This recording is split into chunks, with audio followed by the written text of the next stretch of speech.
Hey guys, Coach Alex and Coach Sue here with Physique Development, and today we are going to discuss the dumbbell lateral raise. Let's go ahead and dig into the setup. So, with Sue, the first thing that she's going to do to get set up is hinge at the hips. And then once she is going to be moving the arms, we're going to want her to move in the scapular plane. I know that is a really nerdy term, so let's go ahead and break it down and make it as simple as possible. If we go ahead and rotate Sue, this is going to be raising the arm just directly out to her side, and this is going to be raising her arm directly out in front of her. You can do this at home. What we want to do is actually find that middle position between those two places, and this is going to be the scapular plane. So as Sue is set up here, she's going to be maneuvering in that scapular plane to create the most tension possible through the medial delt.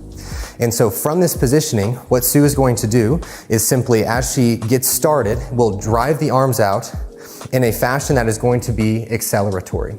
And so what I mean by acceleratory is that if the individual who is performing the movement, being Sue, starts very viciously and aggressively flying with the dumbbells, she will be in a position where her traps are going to be taking over. By starting in a slow pace and beginning to accelerate, what's going to happen is that the medial delt will move into a more biased position, and the medial delt will be doing a majority of the work. So we'll be able to see more delt gains as a whole. So Sue is going to go ahead and grab the dumbbells and showcase some of these repetitions for you with actual weight.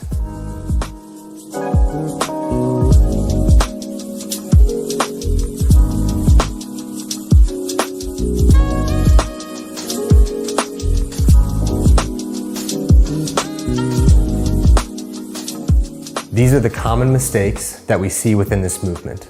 The first one is going to be hand positioning. The individual is going to be leading with their thumbs and putting their anterior delt in the position where it's working the most, as well as putting their rotator cuff in a very compromised position. What we want to do is having the top of your hand facing the ceiling so that the medial delt can be biased.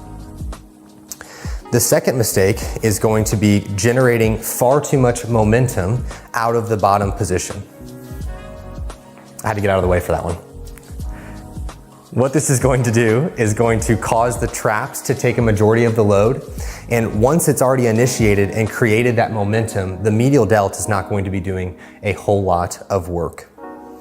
The third mistake is going to be pulling back rather than pushing outward with the hands. By doing this again is going to be a lot of traps, as well as not really targeting your medial delt, and by pushing outward allows for us to bias the medial delt.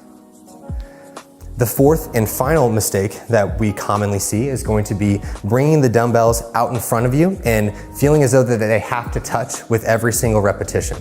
We want to keep the dumbbells closer to our sides, and they don't have to come out in front of us, so that we maintain tension on the medial delt throughout the entirety of the movement. And that is the dumbbell lateral raise. Thank you guys so much for watching. If you enjoyed this, definitely give it a thumbs up. But if you want to get some more information, check us out on YouTube, Instagram, TikTok, and we also have our website, physiquedevelopment.com.